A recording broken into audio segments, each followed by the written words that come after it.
What's up, everybody? It's your boy Gonzo. We're doing NBA Finals Game 2 recap. Just a few things to talk about the game. Very excited game going into Game 2. Dallas in Boston. Very hostile environment. You hear the boos for Kyrie Irving, and, he's like taking it all in, encouraging the crowd. But, I definitely think that's got to get in your head a little bit. But he's been there before. He's been there before, being down 3-1 in the NBA Finals with LeBron and the Cleveland Cavaliers. So, for me, is it time to panic? Absolutely not. The Dallas Mavericks are going to be hosting Game 3 here at home on Wednesday at the American Airlines Center, and I think it's definitely going to be a good return for Dallas to be back at home and do exactly what Boston just did. Why would I need to panic when Boston, a championship caliber team, chasing 18 championships, is in a position where they have to defend home? They did just that. I think sometimes I hear some of these questions from these reporters, and, they're always asking questions like, how is that affecting your psyche and all that other stuff? And it's like, what do you expect these NBA players to tell you? Like, no, you know what, we're unmotivated now. We've taken a beating. We're down 2 games, and man, of course they're gonna be motivated, man. They're telling you, they keep telling you, man. Matter of fact, I think even in this past post game conference, I heard one of the reporters ask the exact same question someone had just asked, and I don't know if that's just the reporter being nervous, and at that point he's like, "That's the question I was gonna ask. Somebody just asked it," but you could always see it in Luka. Luka's just ready to wrap it up. I know they have to meet their media obligations and answer questions for reporters, but come on, reporters, let's do better with the questions. And now, with all that being said, the Mavericks had won Game 2 against the Clippers and also against the Oklahoma City Thunder. And we were looking to do that with Boston, maybe even out the series. But, they're a great team. Give it up to the Boston Celtics for what they're doing. And like I mentioned before, a championship caliber team, they're supposed to do that, defend home. And now it's our turn. Dallas Mavericks coming home on Wednesday and hosting the Boston Celtics. So biggest thing, man, is that crowd also needs to be into it, play a part of the make it a factor. That noise has to be loud, and I think Dallas does a great job at doing that. I'm just reiterating that the Mavs fan base has to show up. I think in this game too, Luka started off hot. You can just tell his vibe was there. He was getting up. He was getting off his shots, and they definitely got off to a better first quarter start. I think you heard some of the commentators talking about how this is not a game that you win by the last 30 seconds to 2 minutes. You also have to take a lead in that first quarter. And while we may have not taken that lead, the Dallas Mavericks got off to a way better start than they did in Game 1.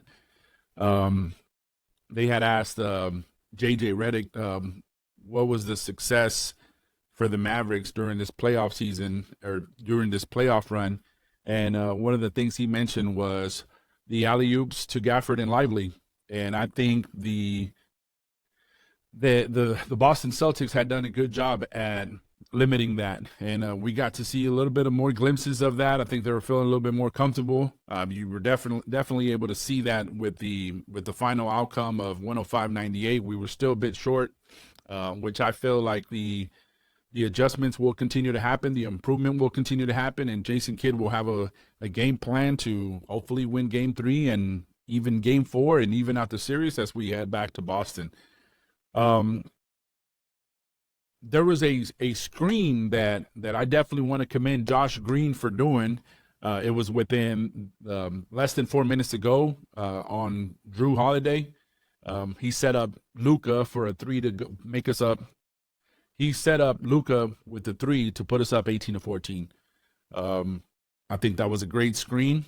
A lot more of that needs to happen as you're bringing the ball up court. Irving was also looking great, attacking the basket, and we need more of that.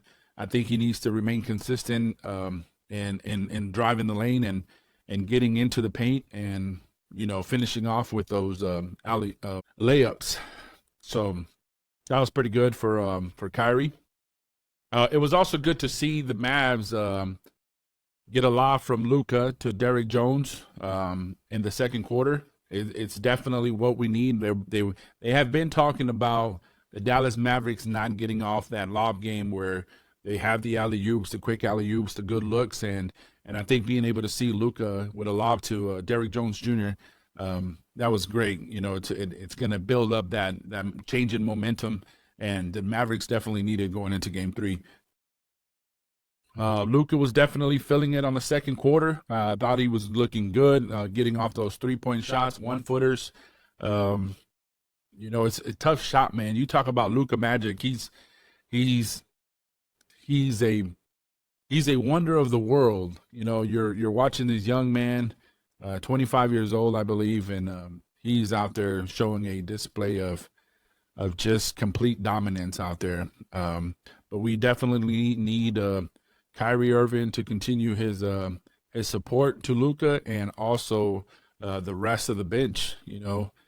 Guys coming off the bench, and PJ Washington getting his looks, and I definitely would like to see more of Derek Lively going into Game 3. I just feel like when he's in his zone, he's getting hot.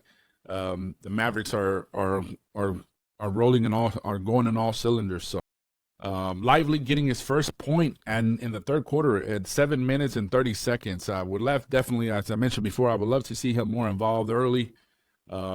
There was a wild pass too, if you guys remember, in the third quarter, where Luka gets down into the paint and he just does this, throws the ball behind him. I think it was intended for PJ Washington with 4 minutes to go. It was a tough pass, but if he connects with PJ, that puts us 69 to 66. Instead, we got, the ball gets picked, and they come up the court and they make their basket, and the lead goes up from 71 to 63 to continue to grow that lead. And I think that really affected us because we were always playing from behind to try to catch up in those last two quarters.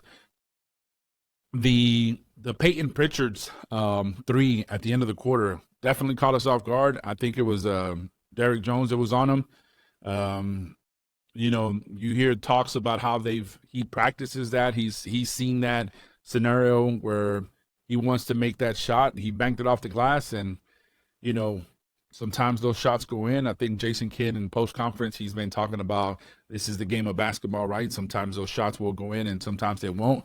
And it just seems like, for me, I was watching this game and I'm just like, man, Celtics are not missing right now. They're just, anything that's going up, they're making it in. But hey, that's the game of basketball, right? There was a play too where I was originally, as a fan, just watching the game, and I'm like, Luka, what are you doing? But now that I've analyzed that particular play, it was when there was the ball got picked because it looked as if Luka just made just a distracted pass when he was trying to advance the ball up half court, but it got intercepted by White. Then White, I believe, passed it to Jaylen Brown, and they made a basket there. I think overall it was the fact that Luka was conscious of the clock, and he knew that time was running out for them to advance the ball. If not, they would have gotten an 8-second violation. So, big ups to Luka on that, being aware of clock, but the time management and just a very bad turnover. I think when you're talking about turnovers, it was 15 to their 10. And, anytime you're talking about winning games, you definitely have to be low in those numbers. I think the biggest thing that I will wrap up with in this particular just recap is the fouls, the foul consistency. Obviously, the players are not going to talk about that. We're not sitting here, you're not hearing Dallas complain about the fouls. However, the reporters are asking these questions, and they're having to address it. But you had that one particular drive late in the game when the game is at 103 to 98, and PJ Washington ends up going for a dunk.